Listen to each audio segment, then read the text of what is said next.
Hi hello friends, welcome back to my channel. ಇವತ್ತು ನಾನು ನಿಮಗೆ ಟೇಸ್ಟಿಯಾಗಿರೋ ಗೋಬಿ ಮಂಚೂರಿಯನ್ನ ಯಾವ ರೀತಿ ಈಸಿಯಾಗಿ ಮಾಡ್ಕೊಳ್ಳೋದು ಅಂತ ತೋರಿಸ್ತಾ ಇದ್ದೀನಿ. ಸೊ ಏನೇನೆಲ್ಲ ಇಂಗ್ರೀಡಿಯೆಂಟ್ ತೊಗೊಂಡಿದ್ದೀನಿ ಅಂತ ನೋಡ್ಕೊಂಬರೋಣ ಬನ್ನಿ. ನೋಡಿ, ಮೊದಲಿಗೆ ನಾನು ಒಂದು ಫ್ಲವರ್ನ ಚೆನ್ನಾಗಿ ಬಿಡಿಯಾಗಿ ನೀಟಾಗಿ ಬಿಡಿಸ್ಕೊಂಡು ಇಟ್ಕೊಂಡಿದ್ದೀನಿ. ಇಷ್ಟು ಮೀಡಿಯಮ್ ಆಗಿ ನಾವು ಬಿಡಿಸ್ಕೊಂಡು ಇಟ್ಕೋಬೇಕು. ಸೊ ನೋಡಿ, ಮೊದಲಿಗೆ ನಾನು ಒಂದು 4ರಿಂದ 5 ಸ್ಪೂನಷ್ಟು ಕಾರ್ನ್ಫ್ಲೋರ್ನ ತೊಗೊಂಡಿದ್ದೀನಿ. ಸೊ ಹಾಗೆ 3 ಸ್ಪೂನಷ್ಟು ಅಕ್ಕಿ ಹಿಟ್ಟನ್ನ ತೊಗೊಂಡಿದ್ದೀನಿ ನಾನು. ಸೊ 1 ಸ್ಪೂನಷ್ಟು ಮೈದಾ ಹಿಟ್ಟು ತೊಗೊಂಡಿದ್ದೀನಿ. ನೋಡಿ, ಸ್ವಲ್ಪ ಸೋಯಾ ಸಾಸ್ ತೊಗೊಂಡಿದ್ದೀನಿ, ರುಚಿಗೆ ತಕ್ಕಷ್ಟು ಉಪ್ಪು, ಸ್ವಲ್ಪ ಫ್ರೆಶ್ ಕೊತ್ತಂಬರಿ ಸೊಪ್ಪನ್ನ ತೊಗೊಂಡಿದ್ದೀನಿ. 2 ಆನಿಯನ್ನ ಚಿಕ್ಕದಾಗಿ ಕಟ್ ಮಾಡಿ ಇಟ್ಕೊಂಡಿದ್ದೀನಿ. ನೋಡಿ, ಶುಂಠಿ ಮತ್ತು ಬೆಳ್ಳುಳ್ಳಿನ ಚಿಕ್ಕದಾಗಿ ಕಟ್ ಮಾಡಿ ಇಟ್ಕೊಂಡಿದ್ದೀನಿ. ಸ್ವಲ್ಪ 2 ಹಸಿಮೆಣಸಿನ್ಕಾಯಿನ ಚಿಕ್ಕದಾಗಿ ಕಟ್ ಮಾಡಿ ಇಟ್ಕೊಂಡಿದ್ದೀನಿ. ಸ್ವಲ್ಪ ಟೊಮ್ಯಾಟೊ ಕೆಚಪ್ ತೊಗೊಂಡಿದ್ದೀನಿ. ಹಾಗೆ ಫುಡ್ ಕಲರ್ನು ಕೂಡ ನಾನಿಲ್ಲಿ ಯೂಸ್ ಮಾಡ್ಕೊಂಡಿದ್ದೀನಿ. ಸೊ ಬನ್ನಿ ಯಾವ ರೀತಿ ಮಾಡೋದು ಅಂತ ನೋಡೋಣ. ಮೊದಲಿಗೆ ನಾನು ಒಂದು ಪಾತ್ರೆಯಲ್ಲಿ ನೀರನ್ನ ಬಿಸಿ ಮಾಡೋದಕ್ಕೆ ಇಟ್ಕೊಂಡಿದ್ದೆ. ಇವಾಗ ಅದು ಕುದಿ ಬರ್ತಾ ಇದೆ. ಸೊ ನಾವು ಇವಾಗ ಕಟ್ ಮಾಡ್ಕೊಂಡಿರೋಂಥ ಗೋಬಿನ ಇದಕ್ಕೆ ಆ್ಯಡ್ ಮಾಡ್ಕೊಳ್ಳೋಣ. ನೋಡಿ, ಈ ರೀತಿ ನಾವು ಬಿಸಿನೀರಲ್ಲಿ ಹಾಕೊಳ್ಳೋದ್ರಿಂದ ಇದರಲ್ಲಿ ಏನಾದರೂ ಹುಳ ಆ ಥರ ಎಲ್ಲ ಏನಾದರೂ ಇದ್ದರೆ ಹೋಗಿಬಿಡುತ್ತೆ, ಕ್ಲೀನ್ ಆಗಿಬಿಡುತ್ತೆ ನೀಟಾಗಿ. ಸೊ ನೋಡಿ, ನೀವಿಲ್ಲಿ ಉಪ್ಪು ಮತ್ತು ಅರಿಶಿನ ಎರಡೂ ಹಾಕ್ಕೋಬೋದು, ಇಲ್ಲಾಂದರೆ ಬರೀ ಉಪ್ಪನ್ನು ಕೂಡ ಯೂಸ್ ಮಾಡ್ಕೋಬೋದು. ಸೊ ಒಂದು 2-3 ನಿಮಿಷ ಇದನ್ನು ಬಿಸಿನೀರಲ್ಲೇ ಬಿಡಿ. ತುಂಬ ಹೊತ್ತು ಬಿಡಬೇಡಿ, ಯಾಕಂದರೆ ಬೆಂದೋಗಿಬಿಡುತ್ತೆ ಗೋಬಿ. ನೋಡಿ, ಇದು ಇವಾಗ 2ರಿಂದ 3 ನಿಮಿಷ ಆಗಿದೆ.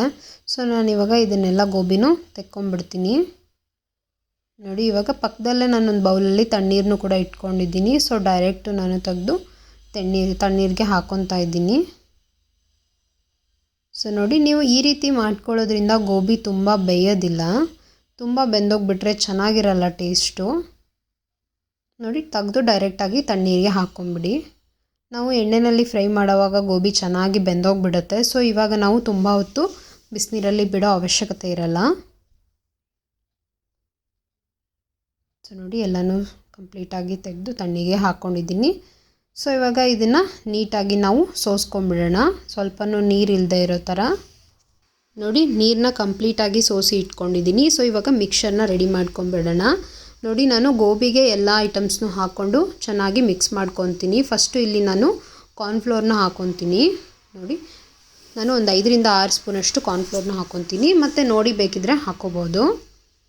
ಸೊ ನಾನು ಮೊದಲೇ ಮಿಕ್ಸರ್ನ ರೆಡಿ ಮಾಡಿಟ್ಟು ಅದಕ್ಕೆ ಗೋಬಿನ ಹಾಕಲ್ಲ, ಅದು ಅಷ್ಟೊಂದು ಚೆನ್ನಾಗಿ ಅನಿಸಲ್ಲ ಫ್ರೆಂಡ್ಸ್, ಅದು ತುಂಬ ಕೋಟಿಂಗ್ ಆಗಿಬಿಡುತ್ತೆ. ಸೊ ನೀವು ಈ ರೀತಿ ಮಾಡ್ಕೊಳ್ಳೋದ್ರಿಂದ ತುಂಬ ಚೆನ್ನಾಗಿ ಟೇಸ್ಟ್ ಬರುತ್ತೆ. ಸೊ ನೋಡಿ, ಇವಾಗ ನಾನು ಅಕ್ಕಿ ಹಿಟ್ಟನ್ನ ಕೂಡ ಹಾಕ್ಕೊತಾ ಇದ್ದೀನಿ. ಸೊ ಇವಾಗ ಮೈದಾ ಹಿಟ್ಟು ತೊಗೊಂಡಿದ್ವಲ್ಲ ಅದನ್ನು ಕೂಡ ಹಾಕ್ಕೊಂಬಿಡೋಣ. ಮೈದಾ ಹಿಟ್ಟು ತುಂಬ ಹಾಕಬೇಡಿ, ಯಾಕೆಂದರೆ ಗೋಬಿ ಕ್ರಿಸ್ಪಿಯಾಗಿ ಬರಲ್ಲ, ಮೆತ್ತಗಾಗಿಬಿಡುತ್ತೆ. ಸೊ ಇವಾಗ ಫುಡ್ ಕಲರ್ ತೊಗೊಂಡಿದ್ನಲ್ವ ಅದನ್ನು ಕೂಡ ಇದಕ್ಕೆ ಆ್ಯಡ್ ಮಾಡ್ಕೊತಾ ಇದ್ದೀನಿ. ಇದು ಆಪ್ಷನಲ್, ನೀವು ಬೇಕು ಅಂದರೆ ಹಾಕೋಬೋದು, ಇಲ್ಲಾಂದರೆ ಫುಡ್ ಕಲರ್ ಬದಲು ನೀವು ಖಾರ ಪುಡಿನೂ ಬೇಕಿದ್ದರೆ ಇಲ್ಲಿ ಹಾಕೋಬೋದು. ನೋಡಿ, ಇವಾಗ ಸ್ವಲ್ಪ ನೀರು ಹಾಕ್ತಾನೆ ಚೆನ್ನಾಗಿ ಕಲಿಸ್ಕೊಳ್ಳಿ. ನೋಡಿ, ಈ ಥರ ಸ್ವಲ್ಪ ನೀರನ್ನ ಹಾಕೋತಾನೆ ಚೆನ್ನಾಗಿ ಮಿಕ್ಸ್ ಮಾಡ್ಕೋಬೇಕಾಗುತ್ತೆ. ಸೊ ನೋಡಿ, ಈ ರೀತಿ ಮಾಡ್ಕೊಳ್ಳೋದ್ರಿಂದ ನಿಮಗೆ ಎಲ್ಲ ಅಂದರೆ ಕಾರ್ನ್ಫ್ಲೋರು, ಮೈದಾ ಮತ್ತು ಅಕ್ಕಿ ಹಿಟ್ಟು ಚೆನ್ನಾಗಿ ಕೋಟ್ ಆಗುತ್ತೆ. ಸೊ ಮೊದಲೇ ಮಿಕ್ಸರ್ ನೀರು ಥರ ಕಲಿಸ್ಕೊಂಡು ಅದರಲ್ಲಿ ಗೋಬಿ ಹಾಕೋದ್ರಿಂದ ಮಿಕ್ಸರ್ನು ಸುಮ್ಮನೆ ಹಾಗೆ ಉಳಿದ್ಬಿಡುತ್ತೆ ಲಾಸ್ಟಿಗೆ. ಸೊ ಕೋಟಿಂಗ್ ಕೂಡ ಜಾಸ್ತಿ ಆದಂಗೆ ಅನಿಸುತ್ತೆ. ಸೊ ಈ ರೀತಿ ಒಮ್ಮೆ ಟ್ರೈ ಮಾಡಿ, ತುಂಬ ಚೆನ್ನಾಗಿರುತ್ತೆ. ಸೊ ನೋಡಿ, ಇವಾಗ ಚೆನ್ನಾಗಿ ಎಲ್ಲನೂ ಮಿಕ್ಸ್ ಮಾಡ್ಕೊಳ್ಳಿ. ನೀರನ್ನ ನೋಡ್ಕೊಂಡು ಹಾಕ್ಕೊಳ್ಳಿ ಎಷ್ಟೆಷ್ಟು ಬೇಕು ಅಂತ. ಒಂದೇ ಸಲ ಜಾಸ್ತಿ ನೀರನ್ನ ಹಾಕ್ಕೋಬೇಡಿ, ಸ್ವಲ್ಪ ನೋಡ್ತಾ ಹಾಕ್ಕೊಳ್ಳಿ. ಸೊ ಇವಾಗ ಮಿಕ್ಸರ್ ರೆಡಿಯಾಗಿದೆ. ಸೊ ನೋಡಿ, ಇದಕ್ಕೆ ನಾವು ಇವಾಗ ಉಪ್ಪು ಹಾಕ್ಕೊಂಬಿಡೋಣ. ಗೋಬಿ ಬೇಯೋದಕ್ಕೂ ಸ್ವಲ್ಪ ಉಪ್ಪು ಹಾಕ್ಕೊಂಡಿರ್ತೀವಿ, ಹಾಗೆ ಸಾಸ್ ಐಟಮಲ್ಲೂ ನಮಗೆ ಉಪ್ಪಿರುತ್ತೆ. ಸೊ ಇವಾಗ ಇದಕ್ಕೆ ಸ್ವಲ್ಪ ಹಾಕ್ಕೊಂಡ್ರೆ ಸಾಕಾಗುತ್ತೆ. ಸೊ ನೋಡಿ, ಚೆನ್ನಾಗಿ ಮಿಕ್ಸ್ ಮಾಡ್ಕೊಳ್ಳಿ. ಇಷ್ಟು ಕೋಟಿಂಗ್ ಇದ್ದರೆ ಸಾಕು ಫ್ರೆಂಡ್ಸ್, ಇದಕ್ಕೆ ತುಂಬ ಕೋಟಿಂಗ್ ಆದರೆ ಚೆನ್ನಾಗಿರಲ್ಲ. ಸೊ ನೋಡಿ, ಇದನ್ನೇನು ನೆನೆಸೋ ಅವಶ್ಯಕತೆ ಇರಲ್ಲ. ಇವಾಗ ಡೈರೆಕ್ಟಾಗಿ ನಾವು ಇದನ್ನು ಎಣ್ಣೆಯಲ್ಲಿ ಫ್ರೈ ಮಾಡ್ಕೊಂಬಿಡೋಣ. ನೋಡಿ, ನಾನೊಂದು ಕಡಾಯಿನಲ್ಲಿ ಎಣ್ಣೆನ ಬಿಸಿ ಮಾಡೋದಕ್ಕೆ ಇಟ್ಕೊಂಡಿದ್ದೀನಿ. ಸೊ ನೋಡಿ, ಇವಾಗ ಎಣ್ಣೆ ಚೆನ್ನಾಗಿ ಕಾದಿದೆ. ನಾವಿವಾಗ ಫ್ರೈ ಮಾಡ್ಕೊಂಬಿಡೋಣ ಇದನ್ನು. ನೋಡಿ, ತುಂಬ ಎಣ್ಣೆ ಕಾದಿದೆ. ಸೊ ಅದಕ್ಕೆ ಮೀಡಿಯಮ್ ಫ್ಲೇಮಲ್ಲಿ ಇಟ್ಕೊಂಡು ಚೆನ್ನಾಗಿ ಫ್ರೈ ಮಾಡ್ಕೊತಾ ಇದ್ದೀನಿ. ಸೊ ನೋಡಿ, ಲೈಟಾಗಿ ಇದು ಬ್ರೌನಿಷ್ ಬರೋ ತನಕ ಚೆನ್ನಾಗಿ ಫ್ರೈ ಮಾಡ್ಕೋಬೇಕು. ನೋಡಿ, ಫುಡ್ ಕಲರ್ ಹಾಕೋದ್ರಿಂದ ಕಲರ್ ಗೋಬಿ ಕಲರ್ ತುಂಬಾ ಚೆನ್ನಾಗಿ ಬರುತ್ತೆ ಅಂತಲೇ ಹೇಳ್ಬೋದು. ಇಲ್ಲ ನಮಗೆ ಕಲರ್ ಇಷ್ಟ ಇಲ್ಲ ಅಂತ ಅನ್ನೋರು ಕೂಡ ಸ್ಕಿಪ್ ಮಾಡ್ಬೋದು. ನೋಡಿ ಚೆನ್ನಾಗಿ ಒಂದಕ್ಕೊಂದು ಅಂಟ್ಕೊಂಡಿರುತ್ತೆ. ಸ್ವಲ್ಪ ಬಿಡಿ ಬಿಡಿಯಾಗಿ ಮಾಡಿಕೊಂಡು ಫ್ರೈ ಮಾಡ್ಕೊತಾ ಇದ್ದೀನಿ ಇದನ್ನು.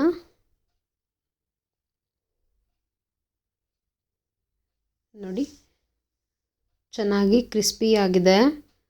ಸೊ ನೀವು ಕ್ರಿಸ್ಪಿ ಆಗಿಲ್ಲ ಅನ್ನೋರು ಏನು ಮಾಡ್ಬೋದು, 2 ಸಲ ಇದನ್ನು ನಾವು ಎಣ್ಣೆಯಲ್ಲಿ ಫ್ರೈ ಮಾಡಿಕೊಂಡ್ರೆ ತುಂಬ ಚೆನ್ನಾಗಿ ಕ್ರಿಸ್ಪಿನೆಸ್ ಬರುತ್ತೆ. ಸೊ ಫಸ್ಟ್ ಟೈಮಲ್ಲೇ ಒಬ್ಬೊಬ್ಬರಿಗೆ ಕ್ರಿಸ್ಪಿಯಾಗಿ ಬರಲ್ಲ ಇದು ಗೋಬಿ. ಸೊ ಕ್ರಿಸ್ಪಿಯಾಗಿ ಬಂದಿಲ್ಲ ಅಂದರೆ ನಾವು 2 ಸಲ ಇದನ್ನು ಚೆನ್ನಾಗಿ ಫ್ರೈ ಮಾಡಿಕೊಂಡ್ರೆ ತುಂಬ ಕ್ರಿಸ್ಪಿಯಾಗಿ ಸೂಪರಾಗಿ ಟೇಸ್ಟಿಯಾಗಿರುತ್ತೆ. ಸೊ ನೋಡಿ ಇವಾಗ ಸೆಕೆಂಡ್ ಟೈಮ್ ನಾನು ಫ್ರೈ ಮಾಡ್ಕೊತಾ ಇದ್ದೀನಿ. ಸೊ ತುಂಬ ಚಿಕ್ಕದಾಗಿ ನಾವು ಪೀಸ್ನ ಮಾಡ್ಕೋಬಾರ್ದು, ಮೀಡಿಯಮ್ ಆಗಿ ಇರಬೇಕು. ತುಂಬ ಚಿಕ್ಕದಾಗಿಬಿಟ್ರೆ ತಿನ್ನೋಕ್ಕೂ ಚೆನ್ನಾಗಿ ಅನಿಸಲ್ಲ. ಸೊ ಅದಕ್ಕೆ ಮೀಡಿಯಮ್ ಆಗಿ ಇದ್ದರೆ ಚೆನ್ನಾಗಿರುತ್ತೆ. ಸೊ ನೋಡಿ ಇವಾಗ ಇದು ಕೂಡ ಆಗಿದೆ. ಸೊ ಇದನ್ನೆಲ್ಲನೂ ಕೂಡ ತೆಕ್ಕೊಂಬಿಡೋಣ. ನೋಡಿ ಕಲರ್ ಎಷ್ಟು ಚೆನ್ನಾಗಿ ಬಂದಿದೆ ಅಂತ. ನಾವು ಇದನ್ನು ಸಾಸಲ್ಲಿ ಹಾಕಿದಾಗ ಇನ್ನೂ ಸೂಪರಾಗಿ ಕಲರ್ ಬರುತ್ತೆ ಇದು. ನೋಡಿ ಇವಾಗ ಎಲ್ಲನೂ ಚೆನ್ನಾಗಿ ಫ್ರೈ ಮಾಡಿ ಇಟ್ಕೊಂಡಿದ್ದೀನಿ. ಸೊ ತುಂಬ ಚೆನ್ನಾಗಿ ಕ್ರಿಸ್ಪಿನೆಸ್ ಬಂದಿದೆ ಗೋಬಿಗೆ. ಸೊ ಇವಾಗ ನಾವು ಗೋಬಿಗೆ ಬೇಕಾಗಿರೋಂಥ ಗ್ರೇವಿನ ಮಾಡ್ಕೊಳ್ಳೋಣ ಬನ್ನಿ ಮಂಚೂರಿಯನ್ಗೆ. ನೋಡಿ ಮೊದಲಿಗೆ ನಾನು ಕಡಾಯಿನ ಬಿಸಿ ಮಾಡೋದಕ್ಕೆ ಇಟ್ಕೊಂಡಿದ್ದೀನಿ. ಇವಾಗ ಸ್ವಲ್ಪ ಆಯಿಲ್ ಹಾಕ್ಕೊತಾ ಇದ್ದೀನಿ. ತುಂಬ ಆಯಿಲ್ ಹಾಕ್ಕೊಳ್ಳೋ ನೆಸೆಸಿಟಿ ಏನಿಲ್ಲ, ಯಾಕಂದರೆ ಗೋಬಿನ ಎಣ್ಣೆನಲ್ಲೇ ಫ್ರೈ ಮಾಡ್ಕೊಂಡಿರೋದ್ರಿಂದ ಅದರಲ್ಲೂ ಕೂಡ ಎಣ್ಣೆ ಅಂಶ ಇರುತ್ತೆ. ಸೊ ತುಂಬ ಆಯಿಲ್ ಆಗಿಬಿಟ್ರೆ ಆಯಿಲಿ ಆಗುತ್ತೆ, ತಿನ್ನೋದಕ್ಕಾಗಲ್ಲ. ಸೊ ಇವಾಗ ಆಯಿಲ್ ಬಿಸಿ ಆಗಿದೆ. ನಾವು ಚಿಕ್ಕದಾಗಿ ಕಟ್ ಮಾಡ್ಕೊಂಡಿರೋಂಥ ಶುಂಠಿ ಮತ್ತು ಬೆಳ್ಳುಳ್ಳಿನ ಇದಕ್ಕೆ ಆ್ಯಡ್ ಮಾಡ್ಕೊಂಬಿಡೋಣ. ಸ್ವಲ್ಪ ಬೆಳ್ಳುಳ್ಳಿನ ಜಾಸ್ತಿ ಯೂಸ್ ಮಾಡಿ, ಚೆನ್ನಾಗಿರುತ್ತೆ ಇದರಲ್ಲಿ. ಗೋಬಿ ತಿನ್ನೋವಾಗ ಅಲ್ಲಲ್ಲಿ ಬೆಳ್ಳುಳ್ಳಿ ಸಿಕ್ಕರೆ ತುಂಬ ಟೇಸ್ಟ್ ಅನಿಸುತ್ತೆ. ಸೊ ಇವಾಗ 2-3 ನಿಮಿಷ ಇದನ್ನು ಫ್ರೈ ಮಾಡಿಕೊಂಡು ನಾವು ಈರುಳ್ಳಿನ ಚಿಕ್ಕದಾಗಿ ಕಟ್ ಮಾಡಿ ಇಟ್ಕೊಂಡಿದ್ವಲ್ಲ ಅದನ್ನು ಕೂಡ ಇದಕ್ಕೆ ಆ್ಯಡ್ ಮಾಡ್ಕೋಬೇಕಾಗುತ್ತೆ. ನೋಡಿ ಈರುಳ್ಳಿ ಈ ಥರ ಚಿಕ್ಕದಾಗಿ ಕಟ್ ಮಾಡ್ಕೊಳ್ಳಿ, ಅದು ಟೇಸ್ಟ್ ಅನಿಸುತ್ತೆ ಗೋಬಿಗೆ. ಸೊ ಇದನ್ನು ಒಂದು 2-3 ನಿಮಿಷ ಚೆನ್ನಾಗಿ ಫ್ರೈ ಮಾಡ್ಕೊಳ್ಳಿ. ನೋಡಿ ಇನ್ನೂ ಸ್ವಲ್ಪ ಜಾಸ್ತಿ ಈರುಳ್ಳಿ ಬೇಕಂದ್ರೂ ಕೂಡ ಇದರಲ್ಲಿ ನೀವು ಯೂಸ್ ಮಾಡ್ಕೋಬೋದು. ಸೊ ನಾನಿಲ್ಲಿ ಹಸಿಮೆಣಸಿನ್ಕಾಯಿನ ಇವಾಗ ಆ್ಯಡ್ ಮಾಡ್ಕೊತಾ ಇದ್ದೀನಿ. ನೋಡಿ ಈ ಥರ ಚಿಕ್ಕದಾಗಿ ಕಟ್ ಮಾಡ್ಕೊಂಡು ಇಟ್ಕೊಂಡಿದ್ದೀನಿ. ಖಾರ ನೋಡಿಕೊಂಡು ನೀವು ಆ್ಯಡ್ ಮಾಡ್ಕೊಳ್ಳಿ. ಸೊ ಇವಾಗ ಇದನ್ನು ಚೆನ್ನಾಗಿ ಮಿಕ್ಸ್ ಮಾಡ್ಕೊಳ್ಳೋಣ. ಸೊ ಇವಾಗ ನೆಕ್ಸ್ಟ್ ನಾವು ತೊಗೊಂಡಿರೋಂಥ ಸೋಯಾ ಸಾಸ್ನ ಕೂಡ ಇದಕ್ಕೆ ಆ್ಯಡ್ ಮಾಡ್ಕೊಂಬಿಡೋಣ. ನೋಡಿ ಸೋಯಾ ಸಾಸ್ನ ನೋಡಿ ಹಾಕ್ಕೊಳ್ಳಿ, ತುಂಬ ಆಗಿಬಿಟ್ರೆ ಮಂಚೂರಿಯನ್ ಟೇಸ್ಟೇ ಕೆಟ್ಟೋಗ್ಬಿಡುತ್ತೆ. ಸೊ ಒಂದು 2 ಸ್ಪೂನಷ್ಟು ಸೋಯಾ ಸಾಸ್ ಆದರೆ ಸಾಕಾಗುತ್ತೆ ಇಲ್ಲಿ. ಸೊ ಇವಾಗ ನಾನು ಟೊಮ್ಯಾಟೊ ಕೆಚಪ್ ಕೂಡ ಇದಕ್ಕೆ ಆ್ಯಡ್ ಮಾಡ್ಕೊತಾ ಇದ್ದೀನಿ.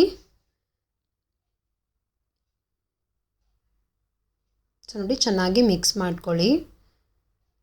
ಸೊ ನಮಗೆ ಗ್ರೇವಿ ಇನ್ನೊಂದು ಸ್ವಲ್ಪ ಜಾಸ್ತಿ ಅನಿಸ್ಬೇಕು ಅಂದರೆ ನಾವೇನು ಮಾಡಬೇಕು, ಕಾರ್ನ್ಫ್ಲೋರ್ನ 1 ಸ್ಪೂನಷ್ಟು ಕಾರ್ನ್ಫ್ಲೋರ್ನ ನೀರಲ್ಲಿ ಹಾಕಿ ನೋಡಿ ನಾನು ಈ ಥರ ಕಲಸಿ ಇಟ್ಕೊಂಡಿದ್ದೀನಿ. ಸೊ ಇದನ್ನು ನೀವು ಇದಕ್ಕೆ ಹಾಕ್ಕೊಂಡ್ರೆ ಏನಾಗುತ್ತೆ, ಗ್ರೇವಿದು ಕನ್ಸಿಸ್ಟೆನ್ಸಿ ಸ್ವಲ್ಪ ಜಾಸ್ತಿ ಅನಿಸುತ್ತೆ, ತಿಕ್ಕಾಗಿ ಬರುತ್ತೆ. ನೋಡ್ತಾ ಇರ್ಬೋದು ನೀವಿಲ್ಲಿ ತಿಕ್ಕಾಗ್ತಾ ಇದೆ ಇದು. ನೋಡಿ ಇನ್ನೊಂದು ಸ್ವಲ್ಪ ನೀರು ಬೇಕಿದೆ ಇದಕ್ಕೆ ನೀವು ಆ್ಯಡ್ ಮಾಡ್ಕೋಬೋದು. ಸೊ ನಾನಿಲ್ಲಿ ನೀರನ್ನ ಆ್ಯಡ್ ಮಾಡ್ಕೊಂಡಿಲ್ಲ. ನೋಡಿ ಚೆನ್ನಾಗಿ ಇದು ಕಂಪ್ಲೀಟ್ ಆಗಿದೆ. ಸೊ ಇವಾಗ ನಾವು ಫ್ರೈ ಮಾಡ್ಕೊಂಡಿರೋಂಥ ಗೋಬಿನ ಇದಕ್ಕೆ ಆ್ಯಡ್ ಮಾಡ್ಕೊಂಬಿಡೋಣ. ನೋಡಿ ಚೆನ್ನಾಗಿ ಮಿಕ್ಸ್ ಮಾಡ್ಕೊಳ್ಳಿ, ಸ್ವಲ್ಪ ಹಾಕೊತಾನೆ ಮಿಕ್ಸ್ ಮಾಡ್ಕೊಳ್ಳಿ. ನೋಡಿ ಇವಾಗ ಎಲ್ಲ ಗೋಬಿನೂ ನಾನು ಹಾಕ್ಕೊಂಡಿದ್ದೀನಿ. ಇವಾಗ ಚೆನ್ನಾಗಿ ಮಿಕ್ಸ್ ಮಾಡ್ಕೊಂಬಿಡೋಣ ಇದನ್ನು ನೀಟಾಗಿ.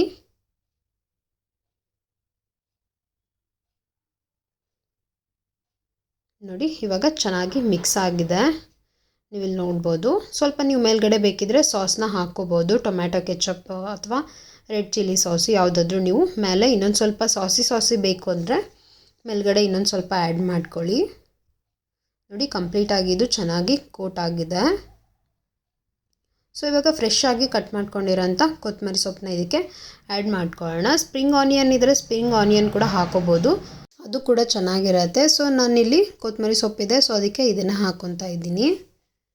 ಸೊ ನೋಡಿ ಇವಾಗ ಕಂಪ್ಲೀಟಾಗಿ ಇದು ರೆಡಿ ಆಗಿದೆ. ಸೊ ನಾವು ಇದನ್ನು ಇವಾಗ ಸರ್ವ್ ಮಾಡ್ಕೊಂಬಿಡೋಣ. ನೋಡಿ ನಾನಿವಾಗ ಸರ್ವ್ ಮಾಡ್ಕೊಂಡಿದ್ದೀನಿ, ಎಷ್ಟು ಚೆನ್ನಾಗಿ ಕಲರ್ ಕಾಣಿಸ್ತಾ ಇದೆ ಅಂತ. ಸೊ ಸೂಪರ್ ಟೇಸ್ಟಿ ಆಗಿದೆ ಗೋಬಿ ಮಂಚೂರಿಯನ್. ಸೊ ಈ ಥರ ಒಂದ್ಸಲ ಟ್ರೈ ಮಾಡಿ, ಸೂಪರ್ ಆಗಿರುತ್ತೆ. ಚಿಕ್ಕ ಮಕ್ಕಳಿಗೂ ಕೂಡ ತುಂಬಾ ಇಷ್ಟ ಆಗುತ್ತೆ ಇದು. ಹೋಪ್ ನಿಮ್ಮೆಲ್ಲರಿಗೂ ಈ ವಿಡಿಯೋ ಇಷ್ಟ ಆಗಿದೆ ಅನ್ಕೋತೀನಿ. ಇಷ್ಟ ಆದರೆ ಪ್ಲೀಸ್ ಒಂದು ಲೈಕ್ ಮಾಡಿ, ಹಾಗೆ ನಿಮ್ಮ ಫ್ರೆಂಡ್ಸ್ ಆ್ಯಂಡ್ ಫ್ಯಾಮಿಲಿಗೆ ಶೇರ್ ಮಾಡಿ. ಇನ್ನೂ ಯಾರಾದರೂ ನನ್ನ ಚಾನಲ್ಗೆ ಸಬ್ಸ್ಕ್ರೈಬ್ ಆಗಿಲ್ಲ ಅಂದರೆ ದಯವಿಟ್ಟು ಸಬ್ಸ್ಕ್ರೈಬ್ ಮಾಡ್ಕೊಂಡು ನೋಡಿ. ಸೊ ನಾನು ಮುಂದಿನ ವಿಡಿಯೋದಲ್ಲಿ ಸಿಗ್ತೀನಿ. ಅಲ್ಲಿವರೆಗೂ ಬಾಯ್ ಬಾಯ್.